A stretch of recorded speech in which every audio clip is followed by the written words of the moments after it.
You're going to have the suck uniforms the entire season, but 3 games will give you with the best uniform. Those are the issues I have. The powder blues out for the Chargers. That should be every game. The Miami Dolphins old uniforms that they throw it back to. That should be your uniform, not the trash you wear now. The Patriots. You ever see them throw back with a little football player in the helmet? It is beautiful. But let's keep the trash uniform.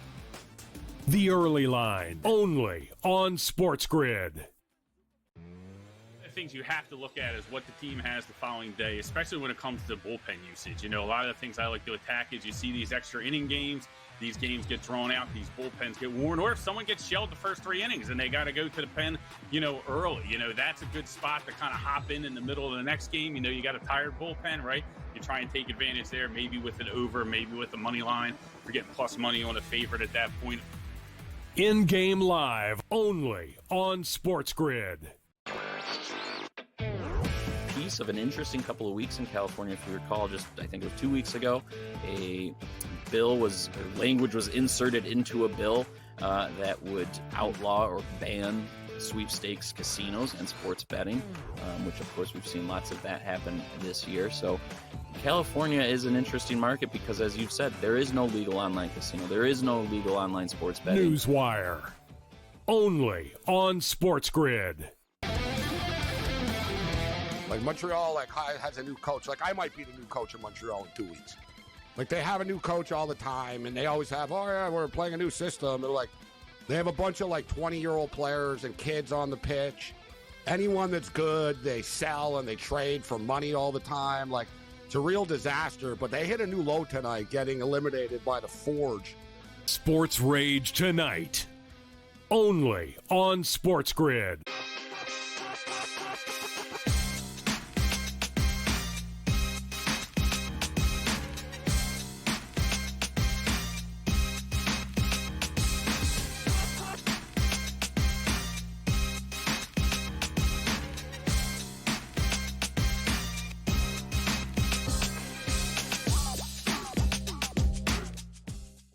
And welcome in, a very happy Wednesday to you now. Can't believe it. Here we sit, July the 16th, 2025, as we have got, well, about 59% of the Major League Baseball season in the books. We just had an all-star game, which turned out to be, well, pretty historic on a whole lot of levels here. But what does that mean come Friday when Major League Baseball plays the second half of their season? Who are the contenders? Who are the pretenders? Who is going shopping before the trade deadline?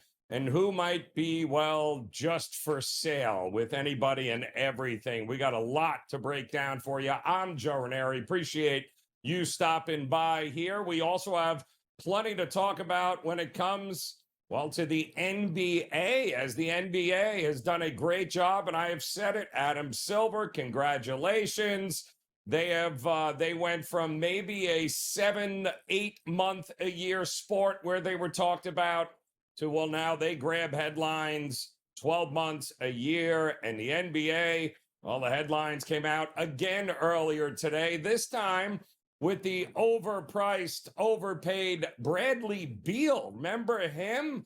Yeah, Phoenix wishes they didn't, but unfortunately they do, and they had to have some sort of buyouts. And that's exactly what happened, as he was slated to make over $53 million during the 25-26 season, which made, of course, finding somebody to trade with him, well, that was not going to happen. But a buyout certainly took place, and that means Bradley Beal, 32 years old, sitting there with the no-trade clause. Well, now he's free to sign with anybody, and sign he did. Didn't take long before the LA Clippers stepped in, and they said, we'd love Bradley Beal to come to LA, and that is exactly where he is headed right now. An $11 million deal, it looks like, over a couple of years, but quite honestly, with the buyout, the guaranteed money that Phoenix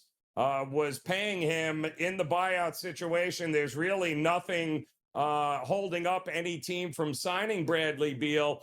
And when you look at what we've got now for this Clippers team, it's either very scary, very old with this lineup, which includes, of course, James Harden, Bradley Beal now. You slid in Kawhi Leonard, hopefully a healthy Kawhi Leonard.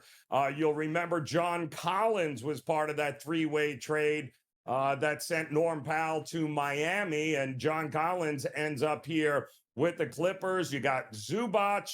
Yes, very scary. But if you can tell me the over-under on the amount of games that those 5 players will actually play and start with this upcoming season, I would put it at, if it's a good season, 35. If it tends to be what it usually is with those players on that roster, you would, you'd be very lucky to get 30 games played among all of them. Harden, Beal, Kawhi Leonard, Collins, all of these guys, a history of injury issues, but certainly going to be able to sell a few tickets there to the LA Clippers games, as if healthy, that should be an awful lot of fun there. So kudos to the NBA, still making headlines here after all. The season is now, month and a half in the books here. The Oklahoma City Thunder are your reigning champs, and it is now an arms race to try and contend with them. But we also have the WNBA All-Star Game coming up in just a couple of days here, Saturday night. In fact, some interesting different changes in this year's game, too. I believe there's now a 4-point shot circle. There's a 20-second shot clock. There'll be no free throws in the first 38 minutes. There'll be live play substitutions. I guess maybe they're tag teaming people in. I have no idea. It seems very circus related to me, what's going to happen on this Saturday. And we got to know what's going on with Caitlin Clark. This is going to be in her building. This is where the Fever are going to play. But boy, oh boy, didn't look good for her. Holding that groin, it appears.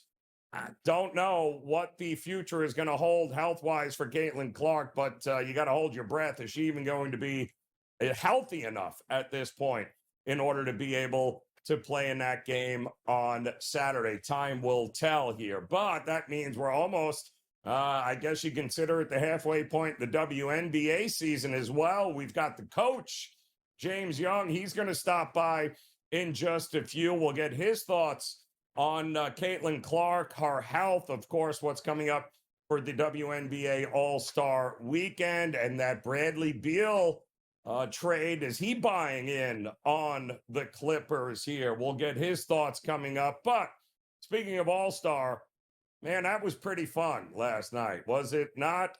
The All-Star game seemed kind of yawn fest right up until the 8th and 9th innings, in which the American League, what a comeback by them. They were finding it difficult to score runs at all. And then, wouldn't you know it, down 6-1, managed to come back, tie that game up. And what did we get?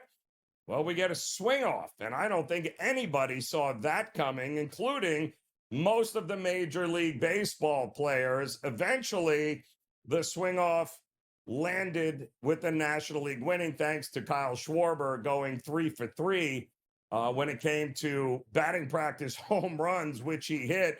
It was like having another mini home run derby there to decide who was going to win. And I got to tell you, I think all around who won was the fans of Major League Baseball. I have ridiculed Major League Baseball. I have said for years that nobody lives in the rearview mirror like Major League Baseball does. It takes them forever to make any changes. They are reluctant to utilize any technology. They are just old school. But I've got to tell you, for all the faults that Rob Manfred has had, what he has done over the last 5 to 6 years, not only with this game, but the expanded Major League Baseball playoffs, I think they're on to something. And it started, if you noticed last night, they did away with those absolutely ridiculous all-star uniforms that these guys had been wearing over the last 5 seasons. No, they were back to their home uniforms or away uniforms last night, and it felt much more like an all-star game seeing Paul Skeens take the mound in, well, his Pittsburgh Pirates uniform, which I don't ever know why they got away from that, but I loved to see it. I also loved the fact that they are introducing and were able to utilize the challenge for balls and strikes. Did you guys check that out? Well, get ready. That's been in the minor leagues for quite some time, and it is coming to Major League Baseball as soon as next season. And can I tell you, I got no problem with it. I thought it went as smooth as it could have gone on a national stage, which means, don't look now, Major League Baseball is actually figuring it out. They are evolving, something I never thought I would see. Kudos to Rob Manfred and Major League Baseball. Heck of a all-star weekend, but we got a lot more to talk about. Where do we go from here? Well, we go to the coach. James Young is going to stop by. We'll get his thoughts on the WNBA and NBA as Game Time Decisions continues on the grid.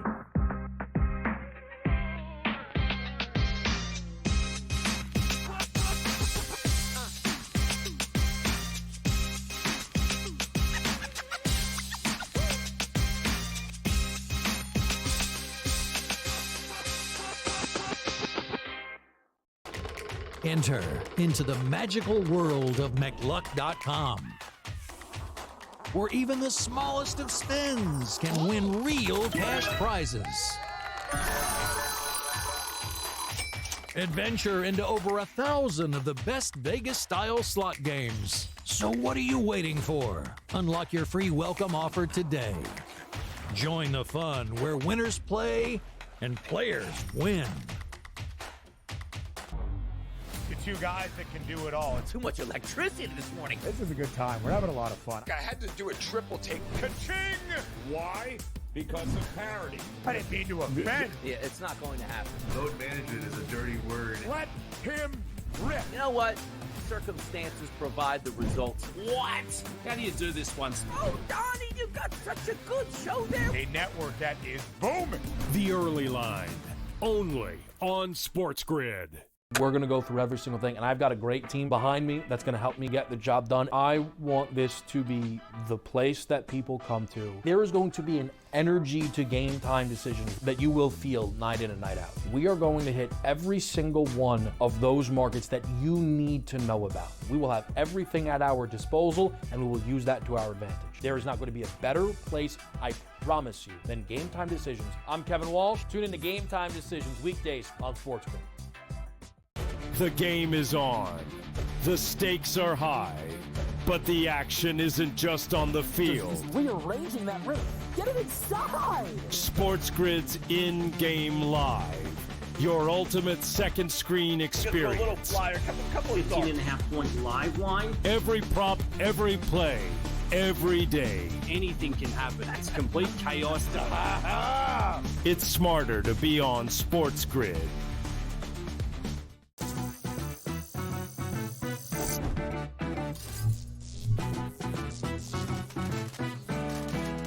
Did you know sportsbooks tend to draw up tighter bet lines for events that get even more bettors, like championship games or major matchups? My tip? Try betting on less popular sports. You might have a better shot at beating those odds. Now, go get lucky. See you in Las Vegas. Let's get lucky.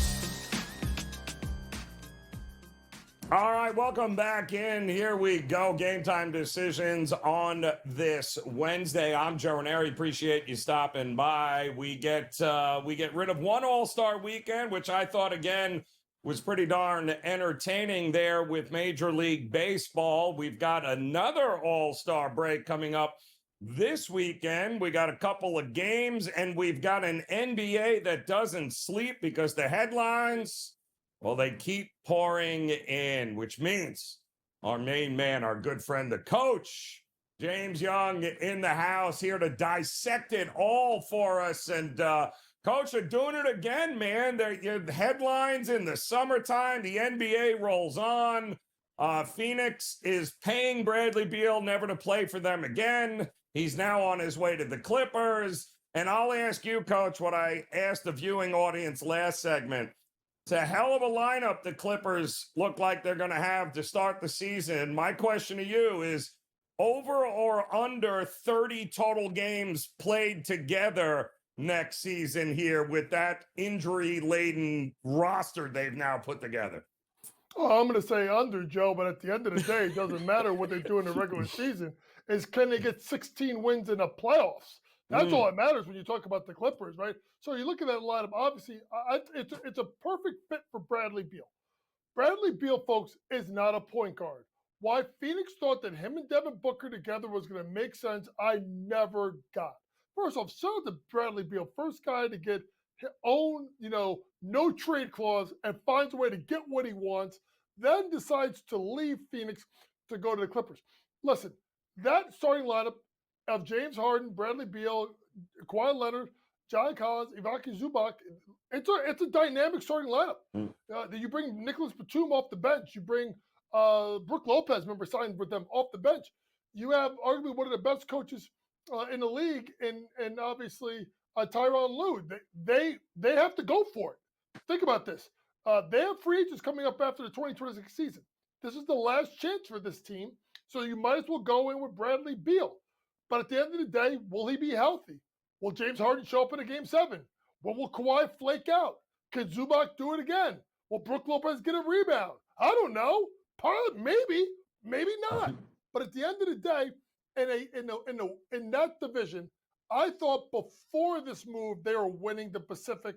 I think they're going to be better than the Lakers because I'm just not sold that LeBron's going to be there the entire season. Yeah, well, they're still got plenty of time to make some headlines here, Coach. The NBA is doing a pretty good job, but it's a arms race to compete with OKC for sure. The WNBA, interesting stuff. Couple of games here tonight. Then we've got, of course, I don't even know what these rules are come this weekend in the All-Star. We got 4-point shots. We got live substitutions. I can't wait to hear what you think about that after that game is played. But with Indiana and the Liberty tonight, what are we doing with Caitlin Clark? Is she healthy? Is she not? Is she going to play in the All-Star game in our building? At the end of the day, 4-point shot, 5-point shot, 10-point shot.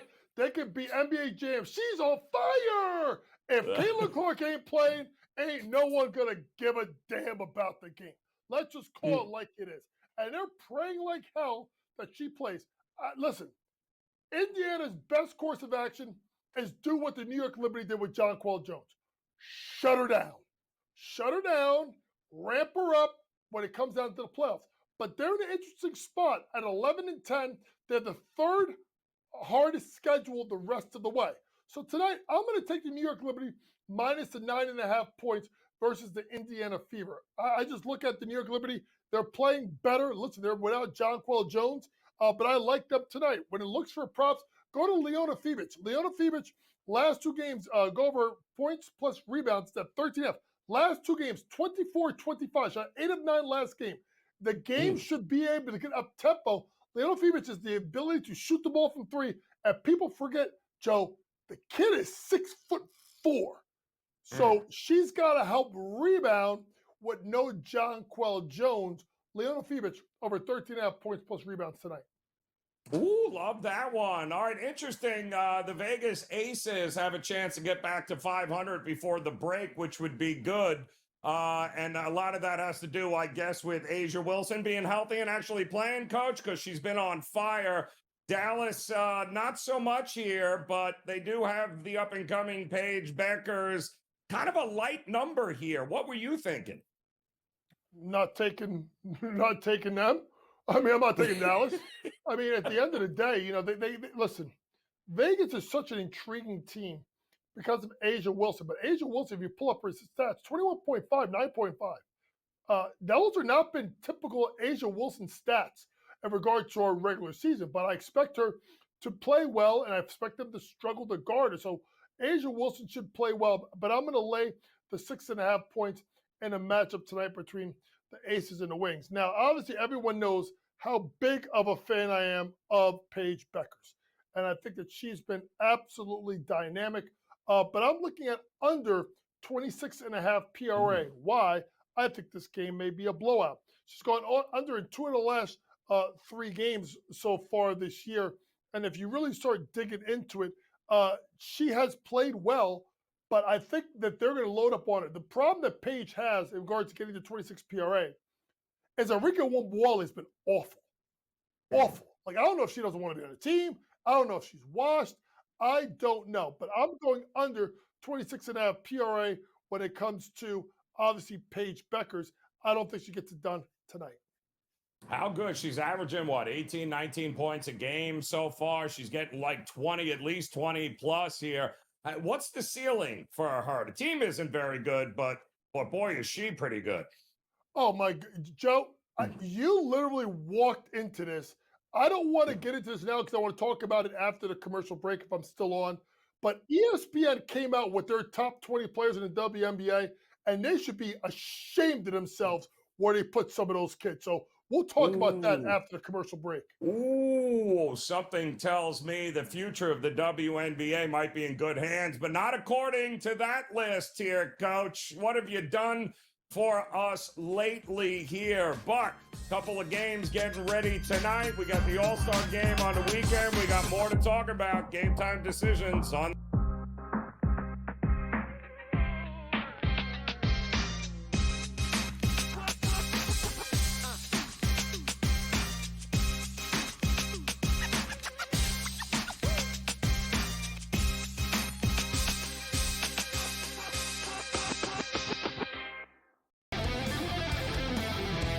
Montreal has a new coach. Like, I might be the new coach in Montreal in 2 weeks. Like, they have a new coach all the time, and they always have, oh yeah, we're playing a new system. They're like, they have a bunch of 20-year-old players and kids on the pitch. Anyone that's good, they sell and they trade for money all the time. Like, it's a real disaster. But they hit a new low tonight, getting eliminated by the Forge. Sports Rage tonight, only on SportsGrid.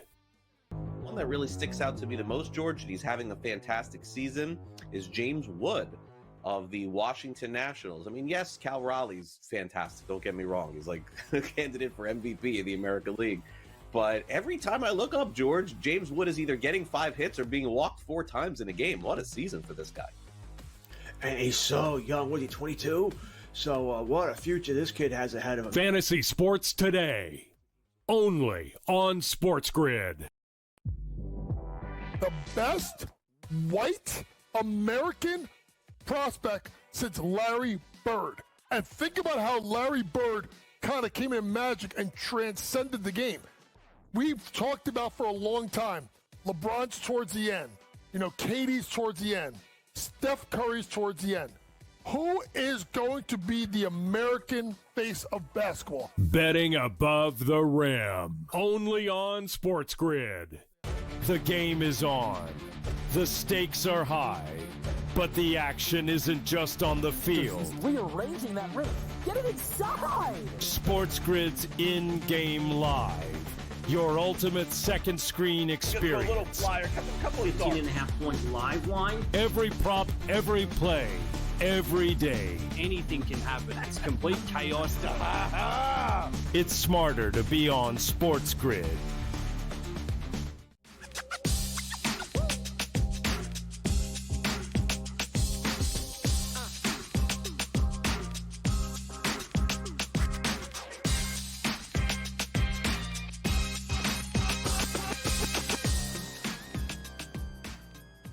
All right, welcome back in Game Time Decisions here on the SportsGrid Network. Joe Raineri alongside the coach, James Young, as we're getting ready, of course. Second half Major League Baseball starts on Friday. We're kind of at that middle ground here coming up with the WNBA season. All-Star game is Saturday in Indiana. And, Coach, before we get to this list that looks like ESPN came out with ranking the top 25 players in the WNBA, A lot of middle-of-the-road teams, very top-heavy this season, but it's still a lot of basketball to play. Are you convinced it's going to be chalky, or do you think there might be a dog or two with a big second half here? Well, I wouldn't call him a dog anymore, but Joe, I was really big on the Phoenix Mercury before the season. I really thought getting Alyssa Thomas, the Swiss Army knife, to go get Satu Sabli, smooth shooting lefty stretch four, to play with the walking bucket Kalia Copper was dynamic. But then he turned around and shout out to Dwana Bonner, got her $200,000 salary. Nope, don't want to play in the end. I want to go play with her fiance, which is Alyssa Thomas, and then dropped a 20-piece off the bench. That is a dangerous team, the Phoenix Mercury, because their ability to defend, their leadership, and that they have someone like Kalia Copper can score. So I know everybody's chalky on New York and obviously Minnesota. New York's got to get obviously Jonquel Jones back.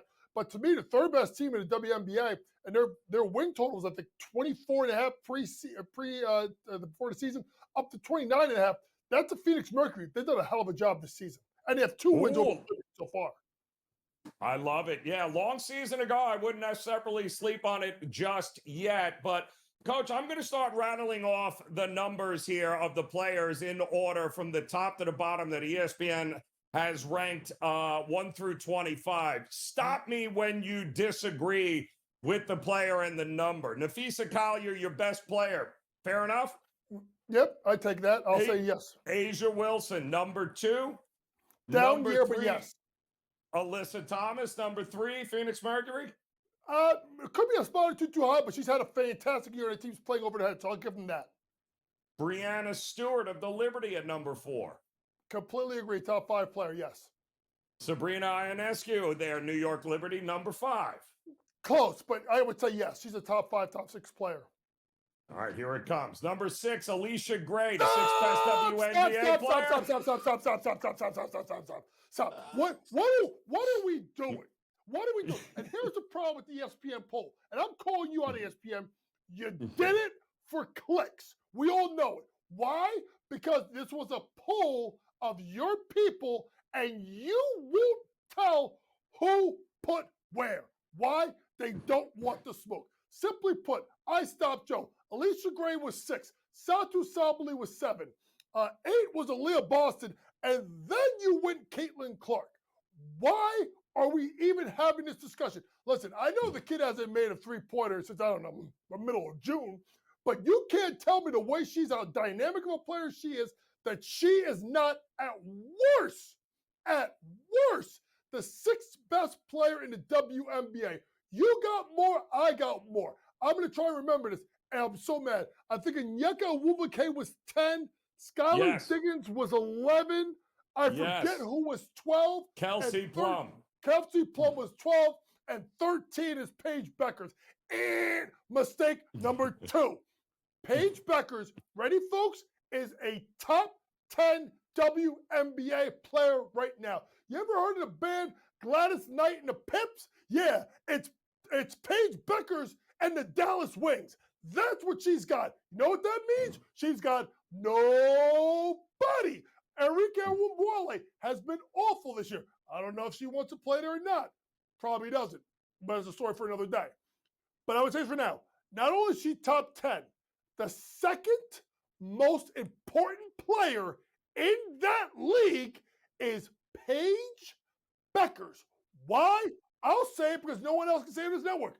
Number 1, she's white. Number 2, she can absolutely hoop. 3, she's immensely popular on social media. Number 4, girls love her all over the country. And 5, she went to UConn. That, you know what that's like? I don't know. Like Cooper Flag in Dallas. Oh, wait. Oh, she plays in Dallas too. Well, god dang. That girl's the second most important person in that league, and they need to respect both her and Caitlin Clark. Caitlin's top 5, Paige is top 10. I now step off of my soapbox. I love it. Rookie of the year, Coach. Just bet it now, Paige Beckers. What do you mean bet it now? They already put her name on the trophy. It's already over. I love it. By the way, Caitlin Clark has been ruled out tonight against the Liberty. Coach, always a pleasure, my man. Another hour, Game Time Decisions next on the grid.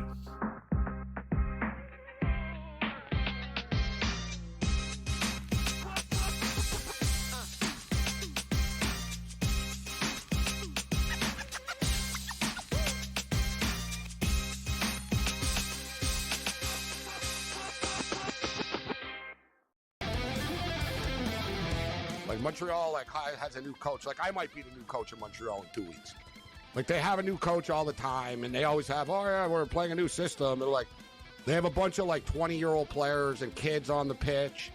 Anyone that's good, they sell and they trade for money all the time. It's a real disaster. But they hit a new low tonight, getting eliminated by the Forge. Sports Rage tonight, only on SportsGrid. One that really sticks out to me the most, George, and he's having a fantastic season, is James Wood of the Washington Nationals. I mean, yes, Cal Raleigh's fantastic. Don't get me wrong. He's a candidate for MVP of the American League. But every time I look up, George, James Wood is either getting 5 hits or being walked 4 times in a game. What a season for this guy. And he's so young. What are you, 22? So what a future this kid has ahead of him. Fantasy sports today, only on SportsGrid. The best white American prospect since Larry Bird. And think about how Larry Bird kind of came in magic and transcended the game. We've talked about for a long time, LeBron's towards the end. KD's towards the end. Steph Curry's towards the end. Who is going to be the American face of basketball? Betting above the rim, only on SportsGrid. The game is on. The stakes are high, but the action isn't just on the field. He's rearranging that rim. Get it inside! SportsGrid's in-game live.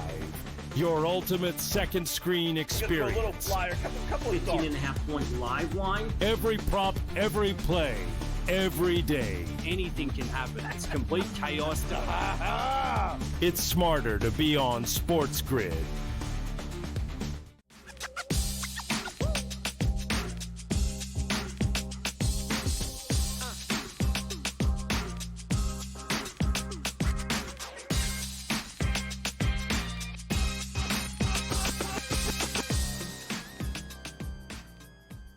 All right, welcome back in Game Time Decisions here on a Wednesday, and get ready. We got a lot going on here this week, and of course, T-minus, 2.5 weeks or so before we get our first NFL preseason game. That'll be here before you know it. A lot of college football, NFL around the corner, the second half of Major League Baseball, and coming up this weekend, the final major of the PGA Tour season.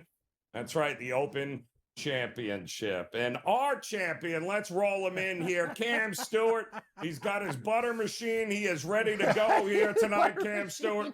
You are ready to roll, my friend. And I'd like to tell you. I'd like to make butter, Joe. Please, can I get some? Homemade butter guy. Love that. Big homemade butter guy myself. Let me ask you this here, though, Cam, before we talk about this week. All I kept saying, if I'm Rory McIlroy, the last thing I want to do is win the Scottish Open. I'm not going back-to-back Scottish Open, the Open Champ. It looks like guys like Scotty and Rory, Xander, a lot of guys look like they were working on some things getting ready for this week, but I didn't have Goddard doing what he did. What an amazing story, and what an amazing win by somebody that was on the verge of losing his tour card. I love Chris Goddard, and I had him 3 tournaments before, Joe. I've been riding him. I've been watching him, and the crazy thing about golf is a guy from New Jersey can't win in America, but he goes to Scotland and beats them down, never playing links golf before. And that's the beautiful thing about golf. Some guys, even Jake Knapp was doing well for a while. These guys come out of nowhere playing golf in Scotland. But I will say this, Joe, the rough here at Royal Portrush is going to be a hell of a lot more penalizing than it was in Scotland. Scotland got some good weather, that area, a lot of hay. So you notice when Goddard was hitting it almost OB and getting out of trouble, he could still get it up 200 yards, 230 yards. He was getting up and down from a lot of areas around the green. The difference was he was hitting putts. Rory couldn't hit putts down the stretch. But to your earlier point, and a very astute one by you, Joe, take a look at guys who did well. Everybody, all the stars did well on Sunday except for Rory. Xander backdoor to top 10. All those guys did. All the guys at the top, Hovland played well on Sunday. So they were basically tuning up for this one. But I will say this, you hit it in the rough here at Royal Portrush or spray it around, you're done. The rough is a lot thicker. You got to hit it straight. But the greens are elevated, so you got to have some different shots in your bag, regular wedges and some Texas wedges. It's going to be some fun golf. Last time we were here, the Irish Bear, Shane Lowry, got it done. Yes. Yeah. All right. So let's talk. It's an interesting mix of live golfers and the PGA Tour guys. You know, Rahm out of sight, out of mind, but he's winning tournaments on live. And of course, he's what, couple of top tens in the majors this year. Is he truly ready to contend here in this spot, do you think? Definitely, Joe. The thing is, you know, the price, and these books aren't stupid. The guys at the sports books are like putting him at 12, 13. Like, you know, you're hoping to get a 17, 18 because he's on live, but they're not stupid. They're like, John Rahm is peaking at the right time. He has the total game for this. And yeah, he's playing well. That's the whole thing. At first, we're like, wow, what's John Rahm doing on the live tour? He's not Brooks Koepka. This guy's actually finishing, turning in good performances right there, right? So this guy could be ready to pounce. There's a lot of guys that I do like, and those live guys. Let's remember one thing. People are like talking about live. They play 3 rounds of golf, Joe. And you know, playing 4 rounds in the grind of the PGA Tour, especially for these guys trying to get into a big event, it after a while, it's pretty taxing. Like, I know it's golf, but you still take a lot of hard swings. You got to deal with things. And, you know, you got a lot of stress because you're trying to make money to get to the next level and play in the FedEx Cup playoffs. So we'll see what happens right here. I do like live guys, but the one guy I'm looking at the board, Joe, is Ty Hatton. Ty Hatton almost won the U.S. Open. Let's remember, he had a meltdown on one hole. He started going nuts and throwing his club and going bananas. He is 33 to 1 I found on FanDuel. I think that's a great pick. Here are my outrights, Joe. I'm not going to give you 20 guys, but Xander Schauffele, defending champion, you talked about it. I love the way he finished on Sunday, and they had an interview with him. He's like, man, I missed like 10, 12 short putts like for the tournament of under 8 feet. He hits those putts, he's going to win the tournament. So I'll take him at a great price of 25. We talked about it. Ty Hatton at 33. Keith Stewart, he's joined our club. He's done very, very well. I was on Matt Fitzpatrick last week. He finished 4th, Joe. He's 55 to 1. Am I missing something here? I thought he'd be probably 35, 40. I think it's a great price, so I'm going to take Matt Fitzpatrick. A couple other guys, long shot odds. Rasmus Højgaard, another top 5 last week, the Great Dane. He looked fantastic to me. But Nikolai, his brother, is the guy that is actually doing better consistently. He's 120 to 1. And little Brian Harmon has an Open Championship win. The little Georgia Bulldog, 150 to 1. I had to bite. Joe, you know about Scheffler. And I found the books. When they first came out with these odds, I was all over. I'm waiting for like after the last CFL game on Sunday. They post the Open Championship top 10s. They had Scotty Scheffler for a top 10 at minus 30, including ties. I filmed the SportsGrid golf special. The lowest I found it was 150. Other books, minus 200 and minus 220 on FanDuel for a top 10 for Scheffler. I got in early, but he's now 150 if you can find him. That's the best price you're going to find, and that includes ties. He's also plus 125, 130 for a top 5. He didn't play very well last week. Joe, it's amazing to me. I look at this guy, and I'm like, wow, he didn't even do anything. Like, nobody talked about him. And then you look at the leaderboard, T8. He's always there, and he didn't even play that well. So I got to take him. I think Rahm will do well for a top 10. I love Scheffler. I'm all over the board. Plus 125 for a top 10, Joe. He doesn't have to win. Doesn't have to beat Rory. Doesn't have to beat Xander Schauffele. Doesn't have to beat Scheffler. Top 20s right now. Sepp Straka, a lot of people like him this week. Everybody's out on Morikawa. I am in. I'm not sure if he's going to win, but plus 150 for a top 20. And Ryan, crazy like a fox. Carver likes him. I like him. Christian Bezouten had another great performance last week in Scotland. You give me plus 160 for a top 40, I'll bite. I love that there. Let me ask you, too, a lot of guys out on Colin Morikawa. It seems like a lot of guys in on Jordan Spieth. Are you one of them? Yes. I'm actually, and I hate to do this to my friend from New Jersey, Joe, I have a matchup bet, and it's Jordan Spieth versus Chris Gotterup, and it's 25 cents. I'm like, you know what? Gotterup, I don't know how he celebrated. He seems like a great guy, but winning a tournament like that in Scotland and then going over, I'm not sure if the emotion of winning is still going to be with him. He's a young guy.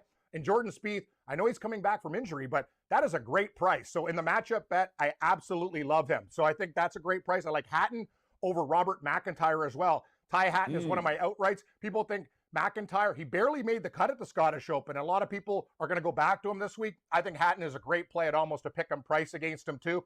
Russell Henley, Patrick Cantlay will hit a couple bunkers and he'll pack it in. See ya. I'm done. I hate links golf. I'll take Russell Henley. He's more of a grinder any day of the week at minus 115. And my dog, even though I like Morikawa, Matt Fitzpatrick versus Morikawa in a matchup bet is plus 115. So I'll ride that. First round leader, Joe. Carver had 8 of them today. I told you, I turned this guy into a monster. He's an absolute animal when he bets golf. I like to see the coach. How do I live up to that? The coach was like a bulldog. He was like foaming at the mouth. He's like, he's got rabies. Colin Morikawa, 40-1. Tommy Fleetwood, my quarter horse, a Thursday Warrior at 45. Henley, let's do it, 70-1. Wyndham Clark, please don't destroy the course. By the way, Joe, banned forever. He almost got banned in Scotland last week. He was taking out fescue, heather, grass. That guy's got a real anger problem. 80-1. And Poltergeist, Pot Geeter. Get her done, Pot Geeter. 110-1 for first round leader. The big South African can bomb it. Let's do it, Joe. Let's have fun. I didn't want to say anything, but I don't see Eric Cole on this list. No. No, it's over. No. We're done. Just asking. Oh, Joe, one more thing, Joe. You know who's playing in the Barracuda, the other tournament? Max Homa's there. He's 28-1 on a course that he's played great on before. I got to bite at 28-1 for all those Barracuda bets. I love it. Can we get Fleetwood to bring it home? Can we get it this week? We could, Joe, but I'd prefer to have a top 10 or 20 for security because you know what happens down the stretch? Usually folds like a cheap suit. So I'd rather, I think he'll be there. I don't think he can win. If he does, Cam Stewart, the butter is melting. We'll see you again later. Game Time Decisions continues on the...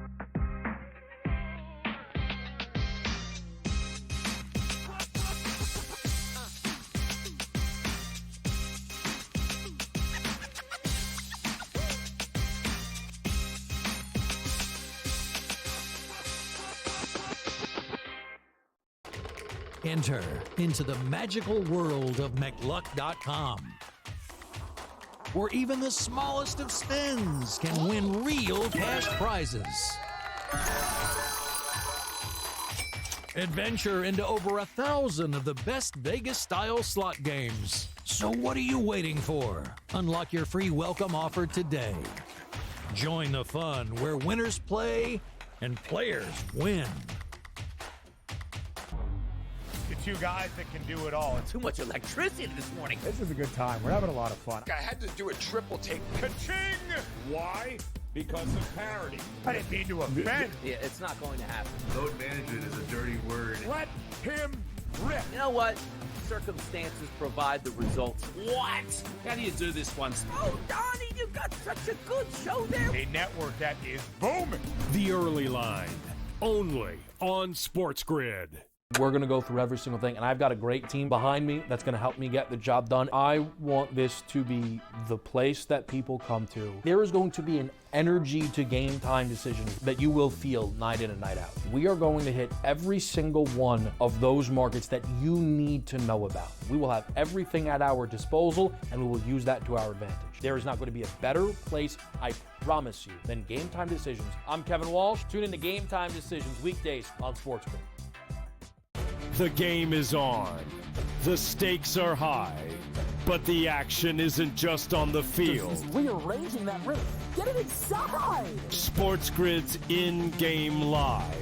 Your ultimate second screen experience. A little flyer, couple of 15.5-point live line. Every prop, every play, every day. Anything can happen. It's complete chaos. It's smarter to be on SportsGrid.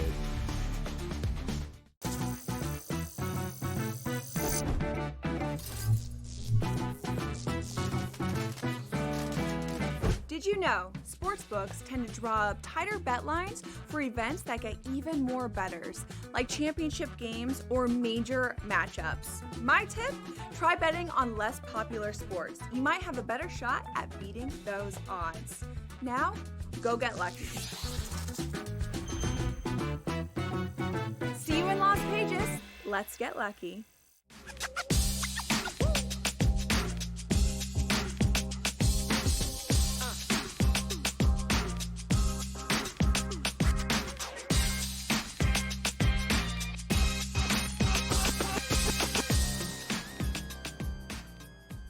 All right, welcome back in Game Time Decisions here on the SportsGrid Network. I'm Joe Raineri. Appreciate you stopping by as we're getting ready, of course. The dog days of summer are here. It's the All-Star break in Major League Baseball games.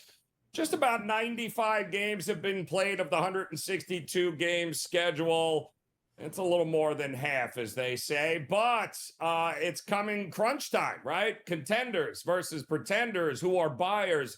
Who are sellers? I thought it was a great all-star game. I thought the home run derby was good. So did the ratings. Let's see what our good friend George Kurtz thought as we welcome in here to Game Time Decisions. And I'll tell you this, George, I've always been critical of Manfred and Major League Baseball because I've always said no sport lives in the rearview mirror like they do. It takes forever to evolve. They're so reluctant to try anything new, but I got to hand it to them. They've the tweaks that they have made really worked out for them this weekend in the All-Star game. Extended, let's face it, extended playoffs has been a winner.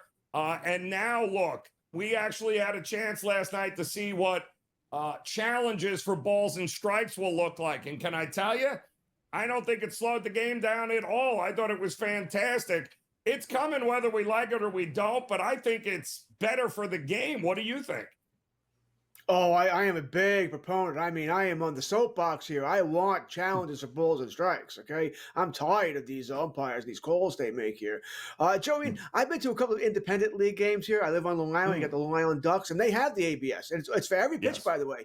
And you don't notice it at all right? Because they have a little earpiece in their head. They're being told, strike, ball. They call it strike, ball. You don't notice it. Game goes on here. So I prefer it for every pitch here. But I liked it last night. It does have a little bit more drama, like what Edwin Diaz called for it against the Rosarina in the ninth inning here. You know, I want the headphones there. We're all waiting for the diagram to show up there. Yeah, of course. I think there'll be problems with it because you only get two misses, right? You miss twice, you don't have it anymore. What's going to happen? Those two misses come in the fourth inning when the umpire blows a call in the ninth. You know, so we'll see how it's going to work out here. But yes, I am a break proponent of it. I want this to come sooner rather than later. I'm sure there'll be some hiccups with that as well, but I'm hoping we'll see that next season. Thought it was great. As far as the what are we calling it? The walk-off derby, whatever you want to call this thing. I didn't have an issue with it. It's very similar to the NHL shootout, right? Yes. We don't want ties, and they don't want pitchers pitching forever in an all-star game. So, hey, let's have the derby. My only issue was, and this was good for us, Joe, because if you're a gambler, I mean, I had a lot of money. So, it's Alonzo Schwarber versus who?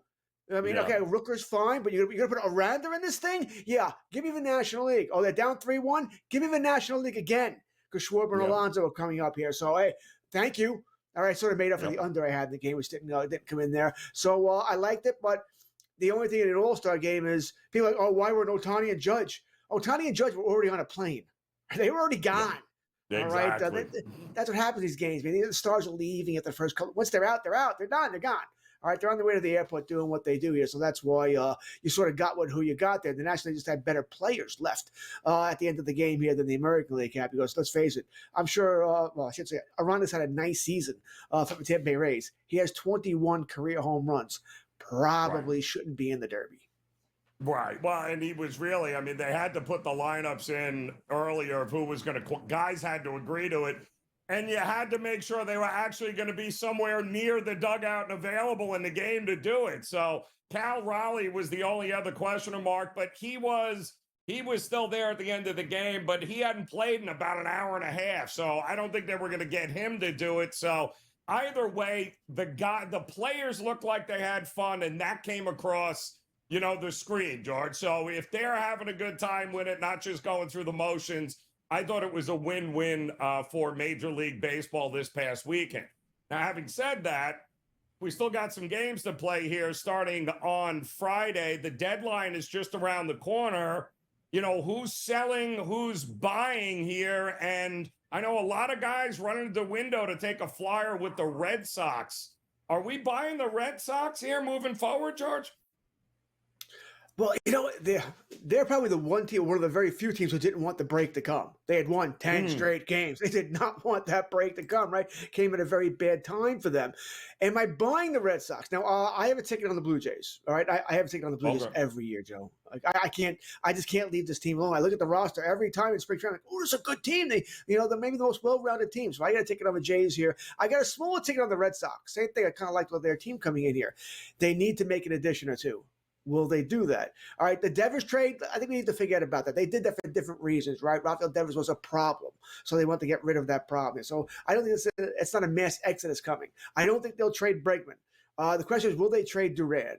Because they're probably not going to sign to a big contract next offseason. They don't want to lose him for nothing, so they could trade Durant. And Durant might bring back that SP2, SP3 that they want, that they need. So that would be interesting here. But they have to prove that they want to make additions again, which they haven't done in years, right? They keep trading players away. You know, you trade away Betts, you trade away Sales, Bogarts, whatever you think about Devers. They get rid of players more than take them on here. So I want to see what they're going to do there. But I don't truly believe in anybody in the American League East. They all have holes. They all have problems. But I think Toronto, by the way, Joe, they're the one team that I think they'll make a big addition. They wanted Soto. They wanted Ohtani. They lost out on both. They have money. I think that's the one team that may have the least amount of problems, but that could fix them in 15 days. Yeah, no, I agree. And listen, I'm going to read Tanner Houck is on his way back. You got to love what they did to Giolito. They figured him out. Whatever they're doing with him, he's turned back the clock. They still have an elite frontline starter in Crochet. And if they can keep hitting the ball the way they do, that American League East is very, very much up for grabs. Now, you mentioned the Blue Jays. I feel the same way about the National League Central, and I think whatever you can get the Milwaukee Brewers for, take them now. I just think that's a team that nobody is talking about. The Cubs are the sexy pick. I think the Brewers are the pick that actually gets it done.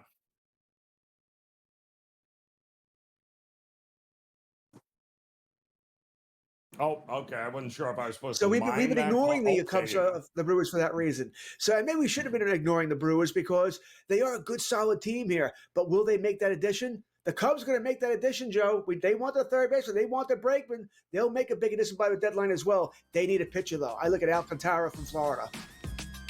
Woodruff, Nizarowski, Peralta in a short series. That's rough. Game Time Decisions continues on the grid.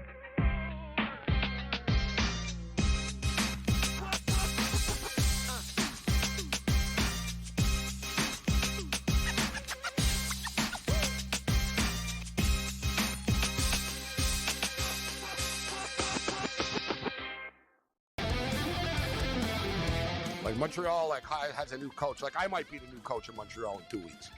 Like they have a new coach all the time, and they always have, oh yeah, we're playing a new system. And like they have a bunch of like 20-year-old players and kids on the pitch. Anyone that's good, they sell and they trade for money all the time. Like it's a real disaster. But they hit a new low tonight, getting eliminated by the Forge. Sports Rage tonight, only on SportsGrid.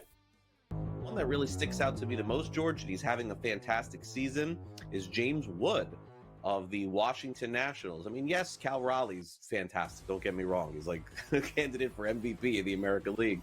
But every time I look up, George, James Wood is either getting 5 hits or being walked 4 times in a game. What a season for this guy. And he's so young. Was he 22? So what a future this kid has ahead of him. Fantasy Sports Today, only on SportsGrid. The best white American prospect since Larry Bird. And think about how Larry Bird kind of came in Magic and transcended the game. We've talked about for a long time, LeBron's towards the end. You know, KD's towards the end. Steph Curry's towards the end. Who is going to be the American face of basketball? Betting above the rim, only on SportsGrid. The game is on. The stakes are high. But the action isn't just on the field. Rearranging that roof. Get it inside! SportsGrid's in-game live. Your ultimate second screen experience. A little flyer, couple 18.5-point live line. Every prop, every play, every day. Anything can happen. That's complete chaos. It's smarter to be on SportsGrid.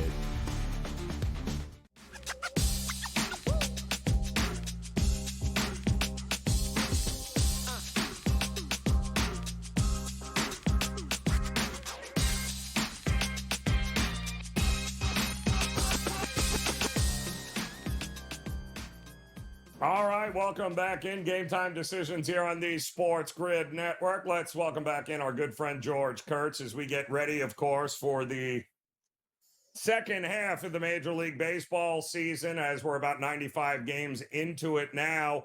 And there are some teams, I think, George, that might be worth another look at in-season win totals, because some of these teams have underperformed and some have overperformed. I was not a big believer in the Cardinals at all to start the year. And I think their win total might have been 77.5, 78.5, somewhere in that ballpark. I am seeing them now at 84.5. And there is no way they're catching the Cubs. There's no way they're catching the Brewers. I do not see them having the same kind of success or luck, if you will, in the second half of a season in which they're not catching the Cubs or the Brewers. I like it even more to the under now at 84.5 wins. Are you a buyer of this Cardinals team? I'm certainly not a buyer. I'm not saying I would take the under, although I do lean that way, but I'm certainly not a believer at all. I think we need to remember the Cardinals did not expect to play this well in the first half. Oof. All right, or the first, 60%. They didn't. They wanted to trade Sonny Gray. He turned it down, 10-5. Nolan Arenado. Nope, I got 5 teams you can trade me to. That's it. Eric Fede, nobody wanted to touch him. They wanted to be a rebuild, a retool, whatever you want to call it here. What that signifies to me is, and now they're not playing as well, right? They're playing a little worse now. They're not going to be buyers at the deadline. They're not. I think they can be that sneaky team. They're going to go to Gray again. Hey, listen, we're tooling down here. Would you like to go to a winning team? Would you like to go a chance to play for a World Series ring? That sort of thing. Would you like to go to the Dodgers? Just throwing a team out there. I'd like to go to the Mets, whatever. So I think they'll go to him again, and maybe he does accept the trade. Same thing with Arenado. Maybe he's a little bit more open here to go play for a winner in the second half of the season here. So if anything, I would lean more towards your way, that 84 wins. That's better than 500, and they're not playing well as it is. And I think they're not going to add. They're certainly not adding here. I think they get worse in August and September. So I lean your way, but I haven't bet it. All right, let's look at some of these award markets. I mean, unless something crazy happens to Judge and Cal Raleigh, it's probably Judge and Cal Raleigh will be second. But Ohtani is for sure the National League MVP. It's his to lose. It's the Cy Young market that has me scratching my head, because I'm not buying Detroit, and yet Scooble is still one of the odds-on favorites there. But guys like Garrett Crochet, Hunter Brown, Jacob deGrom, and the same thing in the National League. It's a coin flip between Skeens and Wheeler as far as I'm concerned. How do you see it? Well, we'll start with the National League. We all know Skeens is the best pitcher, right? And Wheeler's really good, and he's always second best. I almost feel bad for the guy because there's always somebody we take over Wheeler, right? But Skeens is the better pitcher. But are the voters going to be, wow, he got 7 wins? Because that's what it's going to come down to, right? I mean, he got more runs in the first inning of the All-Star game last night, the start he's had in the month for Pittsburgh. They just don't score for him, So maybe that changes. Maybe he gets to 11 wins here. But I know it's a new age now with analytics where we don't look at wins anymore. I get it, but still, can they get past that he has 7 wins, where Wheeler's going to have 18, 19 wins, and he's having a great season, and he pitches in a bandbox. Remember, in Philadelphia, that ball flies out of there, where Skeens pitches in a pitcher's ballpark. So I do think Skeens is the better pitcher here, but I'd have a hard time not voting for Wheeler. But it's going to be close. But I have a funny feeling Skeens is going to get the sympathetic vote because they don't score any runs for him. He's going to end up winning this thing. American League, you named all the guys, right? You throw Max Fried in there as well, assuming that he's not going to end up on the IL for the blister there. Crochet, I think, could be the guy to watch here. If you and I are right, that Boston is going to be a team to watch in the second half, that's going to mean that Crochet led the way, right? He's going to have to be that guy. So, and I do wonder this. Detroit's got a whatever lead they have in the Central. They can ease up on School. Hey, get you ready for the playoffs here. But Boston can't do that with Crochet. That could be more innings, which is generally more valuable to voters there. I think it'll be closer than we give it credit for. Hunter Brown will be in there as well. We mentioned Fried. I still think School, as of right now, is going to win it. But I think this one could come down to whoever just pitches the best over the next couple of months here, which all 4 of those guys we talked about could certainly be in this conversation. I laughed too. They flashed it up last night, and I saw it. If you're giving a kid an all-star invite who has got 5 starts in his career, how is he not the National League Rookie of the Year? How is that? I mean, if we're being honest, Joe, it's minus probably, I think 200 is what it is, but how are we not giving him the National League Rookie of the Year if he made the All-Star team with 5 starts, right? Not to mention he threw 103 miles per hour. Everybody wanted to see it, right? Everybody wanted to see it. He's certainly going to end up being the favorite if he stays healthy. Yeah, well, it's a big. Let's hope so for his sake. All right, George, we appreciate it. Game Time Decisions continues here on the grid.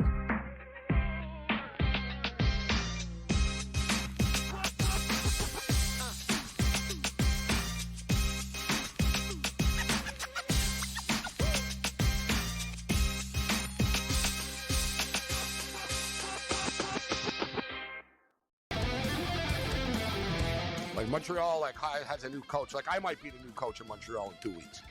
Like they have a new coach all the time, and they always have, oh yeah, we're playing a new system. They're like, they have a bunch of 20-year-old players and kids on the pitch. Anyone that's good, they sell and they trade for money all the time. Like it's a real disaster. But they hit a new low tonight, getting eliminated by the Forge. Sports Rage tonight, only on SportsGrid. One that really sticks out to me the most, George, and he's having a fantastic season, is James Wood of the Washington Nationals. I mean, yes, Cal Raleigh's fantastic. Don't get me wrong. He's like a candidate for MVP of the American League. But every time I look up, George, James Wood is either getting 5 hits or being walked 4 times in a game. What a season for this guy. And he's so young. Was he 22? So what a future this kid has ahead of him. Fantasy Sports Today, only on SportsGrid. The best white American prospect since Larry Bird. And think about how Larry Bird kind of came in Magic and transcended the game. We've talked about for a long time, LeBron's towards the end. KD's towards the end.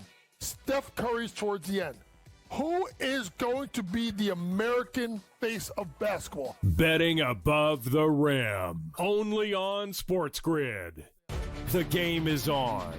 The stakes are high.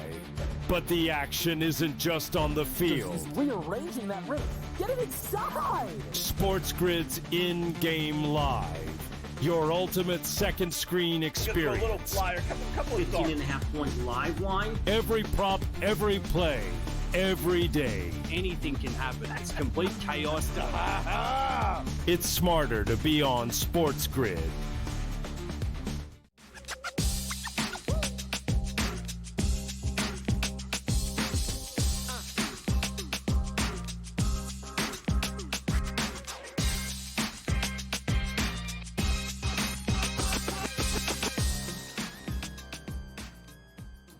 Welcome in Game Time Decisions here on the SportsGrid Network. A very happy Wednesday for you, as might be a little lull here right now in the sports world, but get ready. That all ends as Major League Baseball returns on Friday, and we do have the last of the majors on the PGA Tour coming up beginning in, I don't know, set your alarm clocks. I think 1:30 in the morning Eastern time is when it will begin, the Open Championship. And who better to talk some PGA golf here than our good friend Brady Cannon back in the saddle again.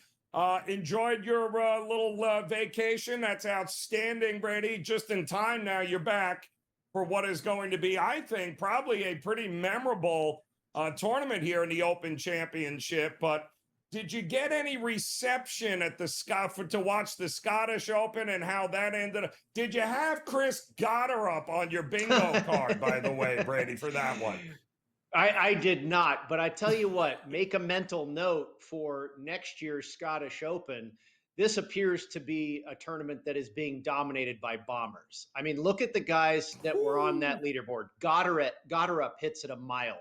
Marco Penge, the Spaniard, the young kid, he may hit it farther than anybody in the world. He and Aldrich Potguitar.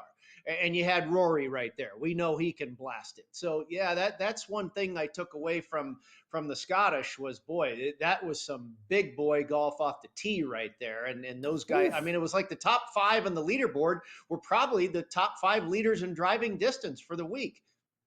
Crazy. Yes, it was nice. Good to see him. He didn't wilt under pressure, played with Rory. Kudos to him for a guy that might have had to compete to keep his card. That was a huge win. Now he gets the invite this week to the Open Championship. And Before we dive into any of the names here, it appears you got to know what the weather is. And there's been some talk where, hey, before you run to the board and bet any of these guys, maybe wait as long as you can to know what the weather's going to be versus the guys that play in the morning versus what the guys are going to be playing in the afternoon, Brady. It's a great point, Joe, and it needs to be taken into account wholeheartedly by bettors because it's absolutely true. Now, I'm guilty. I didn't have the patience to wait. I've made all my plays, but luckily it looks like the weather is going to be pretty consistent with what the forecast was calling for earlier this week. Now, that being said, this is a seaside location in Northern Ireland and things can turn on a dime and they probably will change as the week goes along. But it looks like what we're going to experience is no draw bias, knock on wood. It looks like everybody is basically going to be, playing with the same bag of tricks. And I think, whether you tee off in the morning on Thursday, late in the afternoon on Friday, I think everybody's going to get a mix of some of the same stuff. They're calling for a little bit of rain here and there. You're going to have a little bit of wind here and there. Thankfully, it doesn't look like anything's going to go sideways, Joe. I think we're going to have a nice mixture of elements that people are going to have to deal with, but I don't think we're going to turn this golf tournament on its ear with something just out of this world. We usually see at Open Championships, the link style, a lot of bump and runs, kind of clear paths to the greens, small greens, and ones that you actually have to fly and land because you're not going to have a lot of open area to get to the green. So that kind of changes how you approach handicapping this one. You're exactly right, Joe. It's not necessarily like a traditional links open venue that we're used to seeing. Now, it has been a very dry summer in the UK, Northern Ireland, so the course is expected to be firm and fast. Now, you throw in some of this rain we're talking about. I hope it is not a deluge of moisture because I want to see the course play firm and fast. I think that's how the governing body, the RNA, I think that's what we want to see. We want to see that type of championship. But you're right. If it does get soft and moist, that's going to take away some of the bump and run stuff. But you're also right in saying that a lot of these greens are elevated above, well above the approach area, like we see more so in the States. So you're not, bumping and running a shot from 100 yards or even hitting a putt from 50 yards off the green and watching it just run forever. You are going to have to come in from the air a little bit. One of the guys I played is Jason Day, who has been known for his entire career of hitting a real high ball. And that's not always a great formula for the Open Championship, but I think it will work here at Royal Portrush. I think this is going to turn out. It's no surprise that it's back in the rotation here just 6 years later after this championship was held at Portrush in 2019. I think this is going to emerge as maybe the best open venue in the modern era here. I think the design is brilliant by Harry Colt. It makes you do a little bit of everything. I think we're in for a good one, and I think it looks like the weather's going to be, like I say, it's going to cooperate, not going to get too crazy, but just enough to kind of throw a wrench in some systems here. All right, so you run down the list for me. Obviously, Scheffler is your favorite. Rory, of course, is going to be a favorite. But then it's Rahm at a pretty decent number and a bunch of other guys with a lot of experience. So who did you land on for the outright? I went to Rahm, and I think there's certainly perceived value there when you've got Scotty at 5 or 6 and Rory at 6 or 7 or 8, and you go all the way to 12 or 14 with what I think is the second best player in the world. You're like, okay, I'll take a shot with that. Jon Rahm was brilliant at the U.S. Open. He just couldn't make a putt. He was arguably the best golfer in that tournament, other than, the flat stick. And he has done incredibly well at links golf before, specifically in Ireland. He's won 2 Irish Opens. He's finished runner-up twice at Wentworth, which is another Harry Colt design. He's played well at Pebble Beach. That's one of the best examples we have here of links golf in the States. He just makes a ton of sense. And I think Rahm is absolutely, he's finished top 7 in 3 out of his last 4 Open Championships. And in the year 2000s, he's been, he's got the greatest strokes gained record at the Open Championship. So I think John Rahm makes a ton of sense. I went all over the board as far as nationalities. Obviously, Rahm, a Spaniard.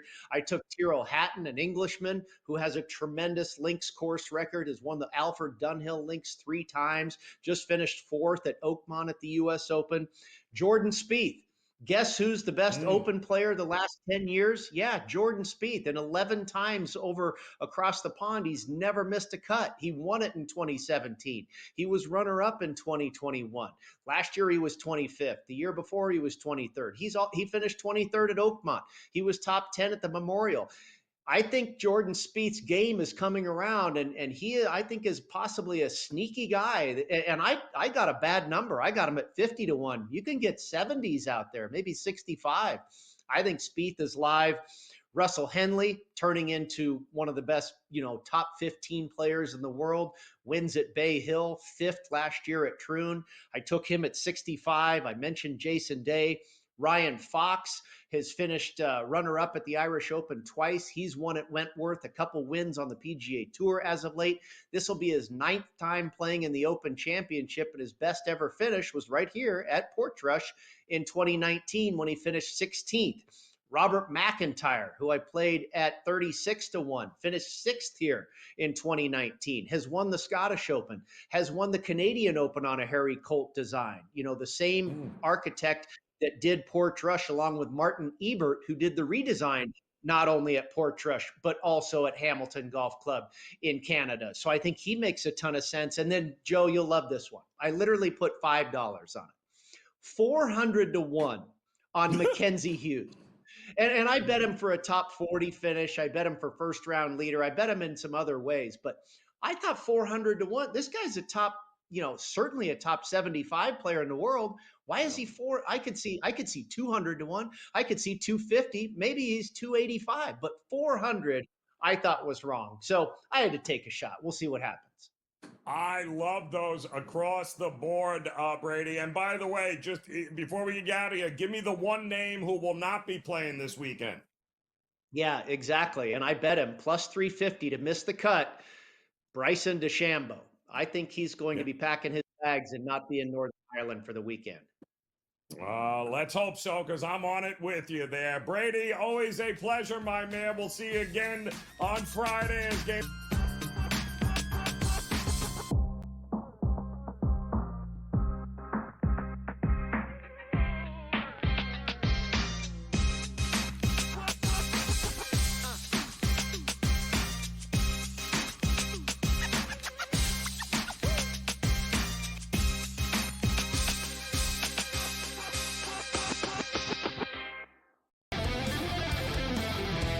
Montreal has a new coach. I might be the new coach in Montreal in 2 weeks. They have a new coach all the time, and they always have, we're playing a new system. And they have a bunch of 20-year-old players and kids on the pitch. Anyone that's good, they sell and they trade for money all the time. It's a real disaster, but they hit a new low tonight, getting eliminated by the Forge. Sports Rage tonight, only on SportsGrid. One that really sticks out to me the most, George, and he's having a fantastic season, is James Wood of the Washington Nationals. I mean, yes, Cal Raleigh's fantastic. Don't get me wrong. He's a candidate for MVP of the American League. But every time I look up, George, James Wood is either getting 5 hits or being walked 4 times in a game. What a season for this guy. And he's so young. What, is he, 22? So what a future this kid has ahead of him. Fantasy Sports Today, only on SportsGrid. The best white American prospect since Larry Bird. And think about how Larry Bird kind of came in Magic and transcended the game. We've talked about for a long time, LeBron's towards the end. KD's towards the end. Steph Curry's towards the end. Who is going to be the American face of basketball? Betting above the rim, only on SportsGrid. The game is on. The stakes are high. But the action isn't just on the field. Rearranging that ring. Get it inside! SportsGrid's in-game live. Your ultimate second screen experience. A little flyer, couple 15.5-point live line. Every prop, every play, every day. Anything can happen. It's complete chaos. It's smarter to be on SportsGrid.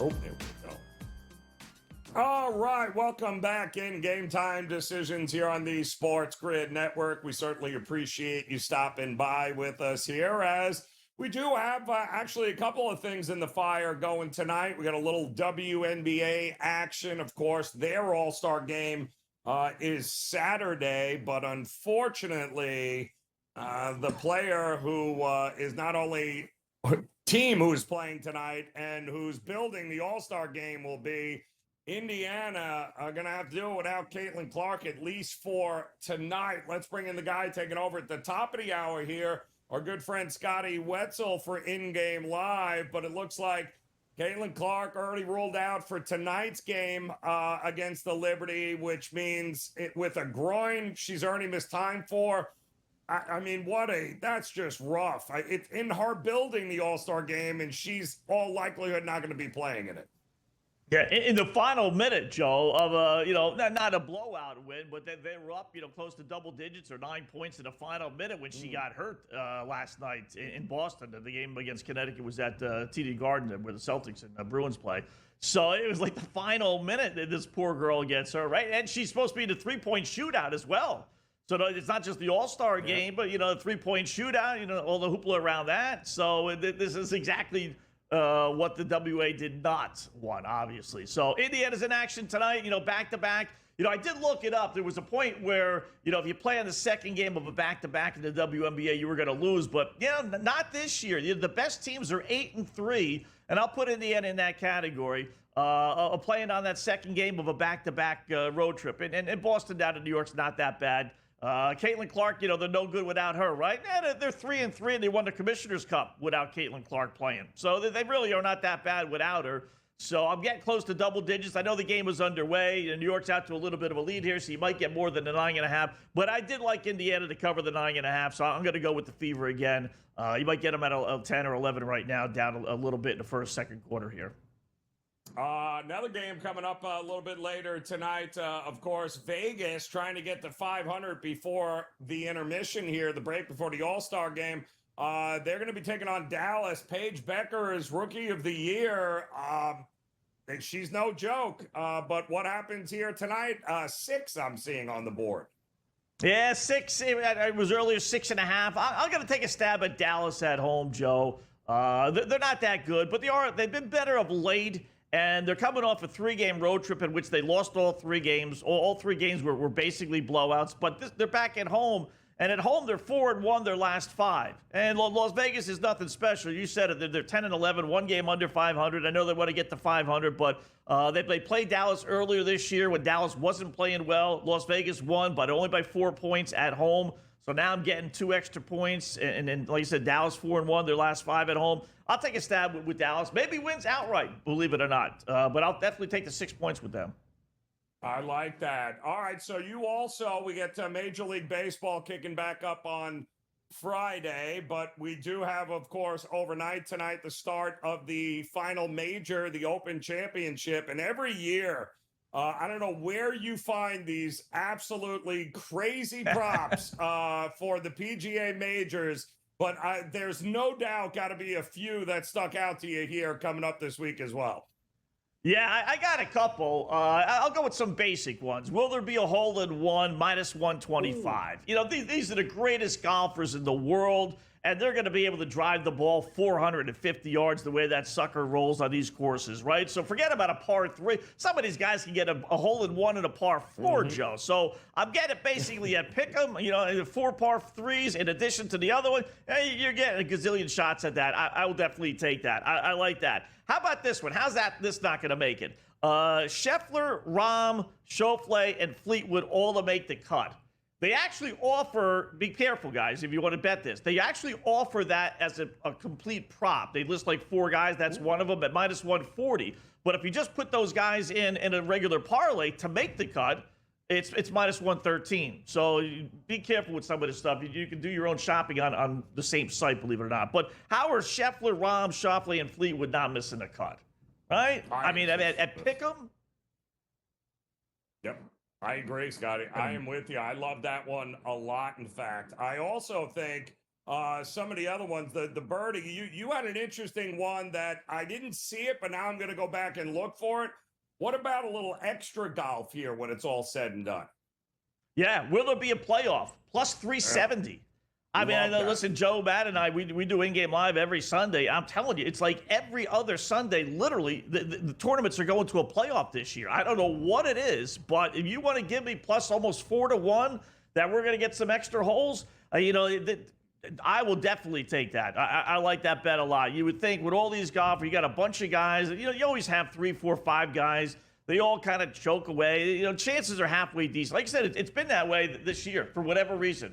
We've had a ton of playoffs, and you want to give me plus 370, I'll do that. And I'll tell you the other one I like, Joe. I'm going to go under McIlroy. I'm fading McIlroy. The last time he was here 6 years ago, I bet him, and guy didn't even make the cut. You know what? I learned my lesson. I am going against McIlroy as much as I possibly can, including birdies or better in the first round under 4.5. I don't think he's getting 5 birdies. I think he's getting 5 bogeys, but not 5 birdies. No. I love that, man. Yeah, I love the birdie props. There's a lot of different ways to be able to approach this tournament to make it a whole lot of fun.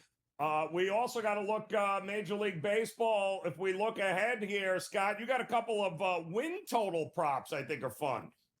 Yeah, I love this. FanDuel is offering most wins in the month of July. Red Sox have the lead right now with 11. Toronto's in second place with 9.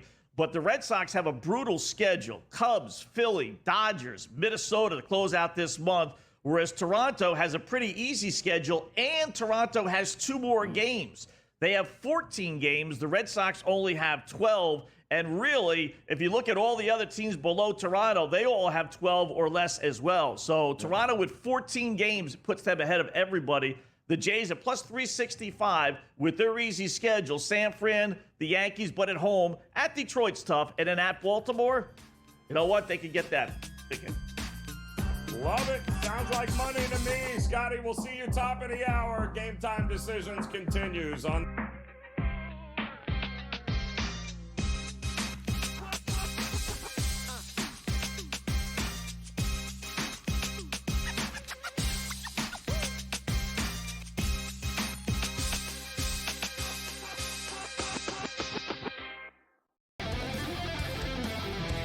Montreal has a new coach. Like, I might be the new coach in Montreal in 2 weeks. Like, they have a new coach all the time, and they always have, oh, yeah, we're playing a new system. And, they have a bunch of, 20-year-old players and kids on the pitch. Anyone that's good, they sell and they trade for money all the time. It's a real disaster, but they hit a new low tonight, getting eliminated by the Forge. Sports Rage tonight, only on SportsGrid. One that really sticks out to me the most, George, and he's having a fantastic season, is James Wood of the Washington Nationals. I mean, yes, Cal Raleigh's fantastic. Don't get me wrong. He's like a candidate for MVP of the American League. But every time I look up, George, James Wood is either getting 5 hits or being walked 4 times in a game. What a season for this guy. And he's so young. Was he 22? So what a future this kid has ahead of him. Fantasy Sports Today, only on SportsGrid. The best white American prospect since Larry Bird. And think about how Larry Bird kind of came in Magic and transcended the game. We've talked about for a long time, LeBron's towards the end. KD's towards the end. Steph Curry's towards the end. Who is going to be the American face of basketball? Betting above the rim, only on SportsGrid. The game is on. The stakes are high. But the action isn't just on the field. He's rearranging that rim. Get it inside! SportsGrid's in-game live. Your ultimate second screen experience. A little flyer, couple of 15.5-point live line. Every prop, every play, every day. Anything can happen. It's complete chaos. It's smarter to be on SportsGrid.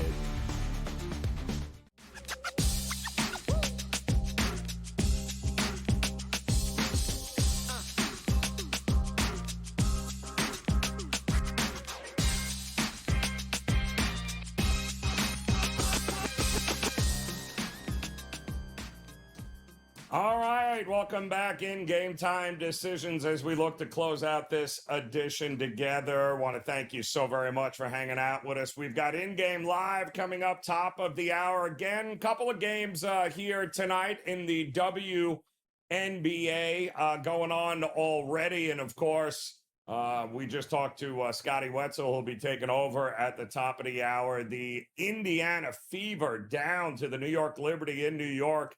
32-24. They just ended the first quarter there. Of course, the big story is Caitlin Clark with seconds remaining on the clock there in the last game in a meaningless situation. Ends up tweaking the groin, which has kept her out of already 4 games so far this year. She's been dealing with it all season long. And now, of course, not available in this game also means she's probably not available for the All-Star game on Saturday, which, of course, is in her home building in Indiana. So tough situation all the way around there, but they are down 8 after the first quarter here. Also, Vegas trying to get back to 500 in the WNBA after a miserable start to the season here. They're going up against Dallas, who's lost 3 in a row, but if you have not had a chance to see what many people believe, including the coach, James Young, who we talked to earlier in the show,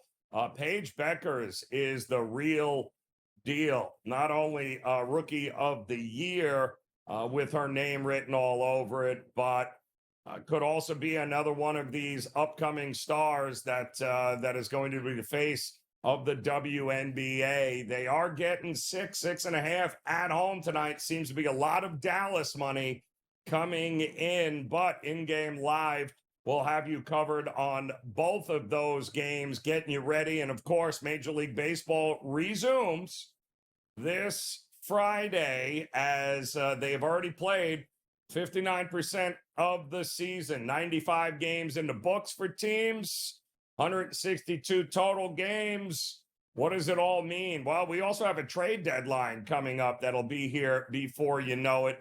Who's going to sell? Who's going to buy? What players can actually move the needle? The one thing that we know for sure is that what hasn't changed necessarily so much is that the Dodgers continue to be the odds-on favorite to win the World Series this year.